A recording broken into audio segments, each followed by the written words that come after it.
Hello all, welcome to the Universal Group of Institution, Bangalore. The topic for today's discussion is British Act from 1773 to 1858. So we are starting our polity playlist and we are going to teach every bit and pieces of the polity syllabus in detail. So let's get started. British parliamentary interventions into the affair of East India Company began in 1773 with the Regulating Act, marking the first attempt to control its operations in India. Over the next century, several important acts transformed British control from commercial dominance to direct crown rule. In 1858, following the Revolt of 1857, these acts are essential for UPSC exams, particularly in understanding the gradual centralization of power in British hands. Let's look at each act and its impact. So first we will be dealing with Regulating Act of 1773. Why it was passed? To address corruptions and mismanagement by the East India Company and to establish a framework for governance. What are its key provisions? Established the post of Governor General of Bengal. And who was the first Governor General of Bengal? It was Warren Hastings. Created a Supreme Court at Calcutta with jurisdictions over civil, criminal, admiralty and ecclesiastical matters. So all the matters of civil, criminal, admiral and ecclesiastical matters were handed over to Supreme Court. Introduced a weak system of dual control where the company and the crown shared powers. Now we will see the impact on governance. So what was the impact of 1773 on governance? This was the first step towards centralization but had many deficiencies leading to further reforms. Now we will go through the Pitt's India Act of 1784. Why it was passed?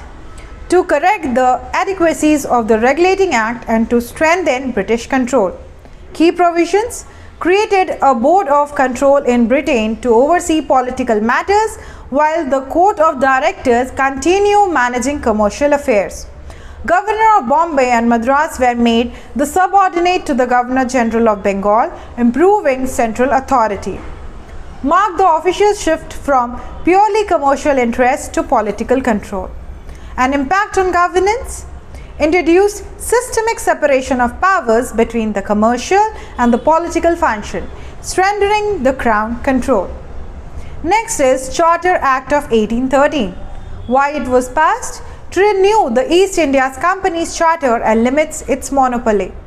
Key provisions: ended the East India Company's monopoly on all trade except with China and in tea.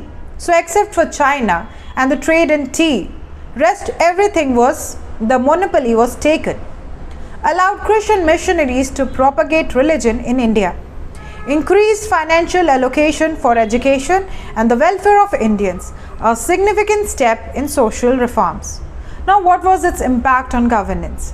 This act represents the beginning of government concerns for Indian society, along with greater British commercial penetration. Now we will go to Charter Act of 1833. Why it was passed? To centralize power and make significant administrative reforms. Key provisions: the Governor General of Bengal became the Governor General of India. That is, Lord William Bentinck was the first Governor General of India. Centralized legislative powers in the hands of Governor General's Council. Allowed Indians to be employed in government offices, but this provision wasn't fully implemented. Ended the company's commercial activities and restricted to its administrative role. So the company's commercial activities were ended in 1833 charter and their administrative role was also restricted. What was the impact on governance? The most significant move towards the centralization of administration and laid the foundation of future laws and governance. So 1833 was the most significant part in centralization of administration. Then we will see the Charter Act of 1853. To renew the country's character, company's charter and introduce further reforms, especially in governance. So it was passed to renew the company's charter and introduce further reforms, especially in governance. Key provisions are separated the executive and legislative functions of the Governor General's Council. introduced an open competition for the recruitment of civil services, making it the first step towards modern bureaucracy. Extended the company's rule without any specific time limit, signifying uncertainty about its future. Impact on governance.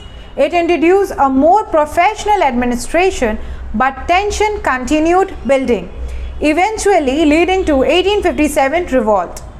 Now we will be seeing Government of India Act of 1858. Why it was passed? In response to the revolt of 1857 to transfer powers from the East India Company to British Crown. What were the key features? Abolished the East India Company and transferred all administrative powers to the Crown. Created the position of Secretary of State for India, a member of British Cabinet, aided by a 15-member Council of India. The Governor General of India became the Viceroy of India, representing the Crown. Now we will see the impact on governance. This act ended company rule and ushered in direct British rule, paving the way for a centralized colonial administration under the Crown. Now we will be seeing some important UPSC topics of prelims and mains with this chapter. So with this topic, so prelims in 2019 we have seen, the question for prelims was, consider the following statement about the Regulating Act of 1773. First option, it provides for the establishment of Supreme Court at Calcutta. It created the post of Governor General of India and Council. Which of the followings are correct? So we say that the answer 1, which is only 1, is correct. The Governor General of India was created by the Charter Act of 1833. Yeah, that is correct. Now we will see the mains question. Mains 2013 question. The Regulating Act of 1773 was a significant milestone in the constitutional development of India. Discuss. So in 150 words you have to discuss. The Regulating Act of 1773 was a significant milestone in constitutional development. In conclusion, the British Acts between 1773 and 1858 reflected the gradual shift from East India Company's commercial dominance to the Crown's direct rule over India.